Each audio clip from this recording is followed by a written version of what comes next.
안녕하세요. 오늘은 현대에 잘 나가는 문화해설사 박지은 있잖아요. 그 박지은이 천년 전 신라 승려 원효를 딱 만나면서 벌어지는 이야기 가이드 소녀와 원흉무애 속으로 한번 들어가 볼까 합니다. 이게 겉보기에는 뭐 하나 부족할 게 없는 사람인데 왜 그렇게 속이 허전했을까? 또 그 답은 어떻게 찾아갔을까? 뭐 그런 기록이에요. 혹시 당신도 일이나 관계 속에서 이게 다인가? 하는 그런 생각 해보셨다면 오늘 얘기가 좀 재밌을 거예요. 네, 맞아요. 이게 그냥 뭐 한 사람의 성장기 이렇게만 볼 건 아니고요. 원효의 핵심 사상들 있잖아요. 그 일심이라던가 화쟁, 무애 같은 거요. 이런 개념들이 천년이 지난 지금 당신의 오늘과 어떻게 연결될 수 있는지 그걸 좀 보여주는 약간 안내서 같기도 해요. 지혜를 찾아가는 과정이랄까요?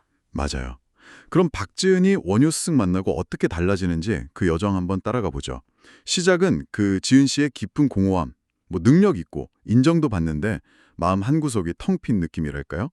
사주 공부나 불교 지식 같은 걸로도 안 채워지던 차에 경주에서 약간 거린 같은 노인 원효를 만나게 되죠. 아, 그 첫 만남. 그게 진짜 강렬하죠. 원효가 대뜸 묻잖아요. 당신이 맨날 설명하는 그 부처 직접 만난 적 있어? 이렇게요. 그러면서 그 유명한 해골물 이야기 딱 꺼내고요.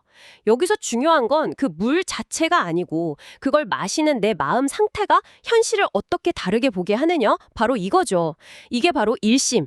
모든 건 마음먹기에 달렸다. 이 사상의 핵심이에요. 그리고 그 같은 상황이라도 내가 문제다. 이렇게 보면 문제가 되고 기회네 하면 기회가 될 수도 있다. 뭐 이런 거네요. 네, 그렇죠. 그런 통찰을 딱 던져주는 거죠. 첫 만남부터. 그 일심 사상이 주인공이라도 영향을 주죠. 그 석굴암이나 첨성대 안내할 때요. 예전에는 막 지식 전달에 막 집중했다면 이젠 좀 달라지는 것 같은데요. 그렇죠. 석굴암 예를 들면 뭐 건축이 어떻고 역사가 어떻고 이런 사실보다 더 중요한 게 있다는 걸 깨달아요. 바로 바라보는 당신 마음이 얼마나 동그랗게 열려 있느냐 이거죠. 그 프랑스 관광객들 만났을 때도 그렇잖아요. 그냥 정보만 막 늘어놓는 게 아니라 그 사람들 마음을 움직여서 스스로 뭔가를 딱 느끼게 하는 거. 아, 이게 진짜 소통이구나. 배우는 거죠. 네. 그러면서 자기가 알던 지식이 오히려 진실을 가릴 수도 있겠구나, 뭐 이런 생각도 하고요. 맞아요. 지식이 때로는 벽이 될 수도 있다는 걸, 그걸 지연이 느끼기 시작하는 거죠. 첨성대 얘기도 되게 인상 깊었어요. 처음엔 작다고 막 실망하던 그 진국 학자들이 나중에 뭔가 다른 걸 봤다고? 네, 맞아요. 거기서 보이지 않는 위대함, 이런 얘기가 나오잖아요. 중요한 건 건물이 뭐 높냐, 크냐, 이게 아니라 그걸 통해서 하늘과 연결되려는 그 내면의 고요함, 깊이, 이런 거라는 거죠. 겉모습보다는 본질, 내 안에 어떤 잠재력 같은 게 더 중요하다, 이런 메시지네요. 네, 그런 셈이죠. 근데 이런 깨달은 과정에서 자기 과거 상처랑도 딱 마주하잖아요. 특히 그 재벌가 남자와의 아픈 사랑 경험이요. 원효는 이 고통이 오히려 문이 될 수 있다. 이렇게 말하는데 이게 좀 어떻게 고통이 문이 될 수 있을까요? 좀 역설적인데요. 아, 그게 바로 그 다이아몬드 비유로 설명이 돼요.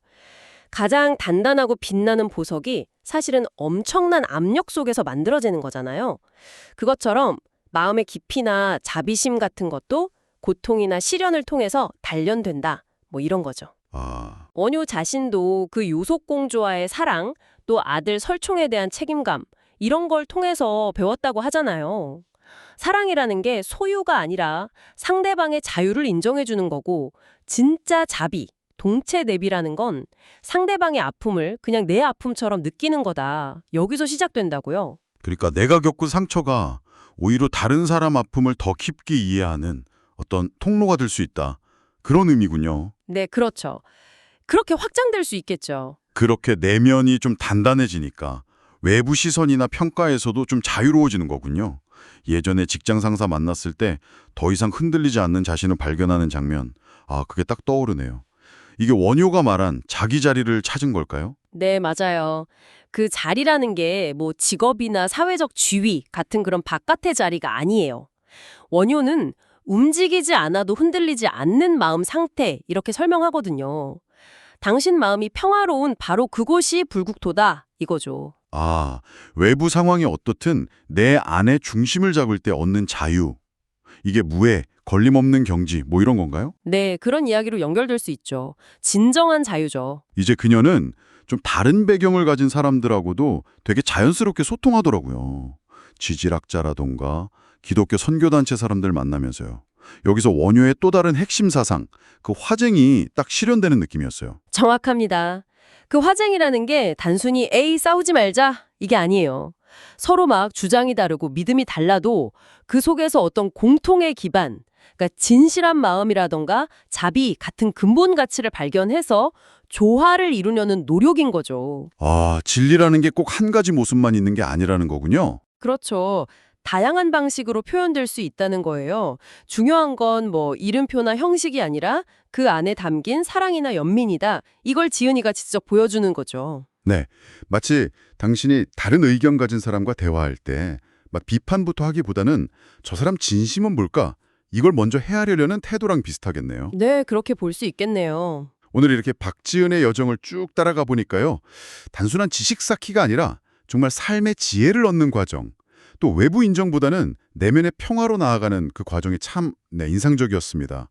천년 전 원효의 가르침인데 어쩜 이렇게 오늘날 우리에게도 큰 울림을 주는지 모르겠어요. 네, 정말 그렇죠.